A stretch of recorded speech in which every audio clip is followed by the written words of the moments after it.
مساء الخير وصباح الخير على حسب التوقيت اللي انت بتشوف فيه الفيديو. النهارده معانا شاشة جديدة ومشكلة جديدة بتواجهنا، هي مشكلة الميرور لينك.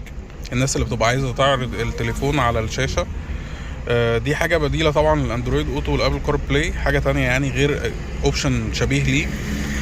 الشاشة اللي معانا دلوقتي اللي هي التسلا، الميرور لينك فيها مختلف شوية. هو عبارة عن ابلكيشن اسمه فول لينك، احنا بنشغله وبيفتح لنا التفاصيل الخاصة بان انت سواء تشغل اندرويد باليو اس بي او اندرويد عن طريق الواي فاي او ايفون عن طريق الواي فاي. وطبعا فاير ريسيف دي اللي هو لو انت عايز تبعت حاجة للشاشة يعني. اول خطوة احنا هنعملها، احنا محتاجين نعمل سكان للكيو ار بتاع الابلكيشن اللي هو ده. هنعمل سكان للكيو ار ده عشان نقدر ننزل الابلكيشن على الموبايل اللي هنقدر نعمل بيه اتصال للشاشة. دي اول نقطة. تاني نقطة احنا محتاجين نعمله، طبعا انا عملت سكان للكيو ار ده ونزلته على الموبايل، هوريه لكم حالا. تاني نقطة مهمة محتاجين نعملها ان احنا هندخل على اباوت دي، طبعا نكون موصلين هوت سبوت للشاشة. و هي كده هي الاضاءة معلش سامحوني بقى، انا بصور لكم بالليل ف يعني الاضاءة مش احسن حاجة. تاني حاجة احنا محتاجين نعملها ان احنا هندخل على ابجريد تشيك دي، هندوس عليها بعد ما نكون موصلين واي فاي للشاشة، نتأكد ان احنا على اخر فيرجن. مجرد ما احنا اتأكدنا ان هو على اخر فيرجن خلاص احنا كده جاهزين. هنجيب بقى الموبايل بتاعنا، تمام، ده الموبايل. هننزل بعد ما عملنا سكان للابليكيشن وللكيو ار هينزل لنا اللي هو الابليكيشن تي اي في اي ان ده او اي في ان. طبعا هي تختلف من شاشه للتانيه، يعني مش شرط يكون نفس البرنامج، هي نفس الفكره هتطبق عليه.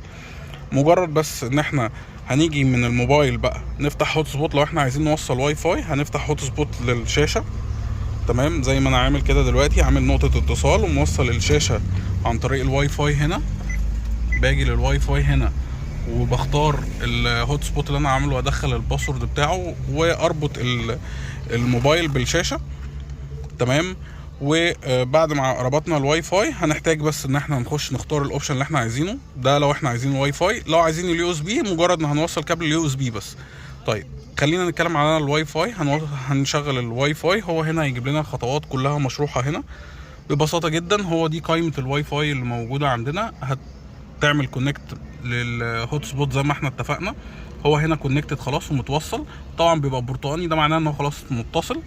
مجرد ما يكون متصل هفتح البرنامج على الموبايل،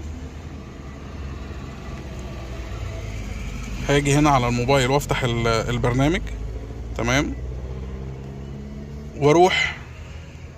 هو طبعا البرنامج للاسف عليه اعلانات وحاجه يعني صعبه جدا، بس ده عاده السنين.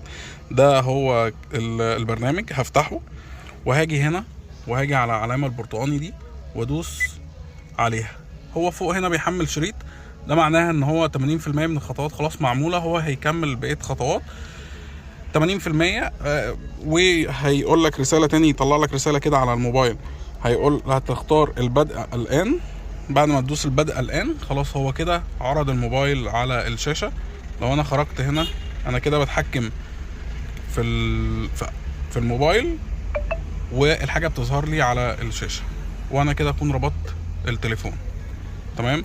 طبعا دي خطوه في ناس بتطلبها كتير علشان توصل لو هي عندها مشكله في الاندرويد اوتو او حابب ان هو يعرض التليفون على الشاشه. ما تنساش لو عجبك الفيديو تعمل لايك للفيديو، ولو اول مره تتفرج علينا تعمل اشتراك في القناه عشان تنزلك الفيديوهات الجديده اول ما ننزلها ان شاء الله. شكرا.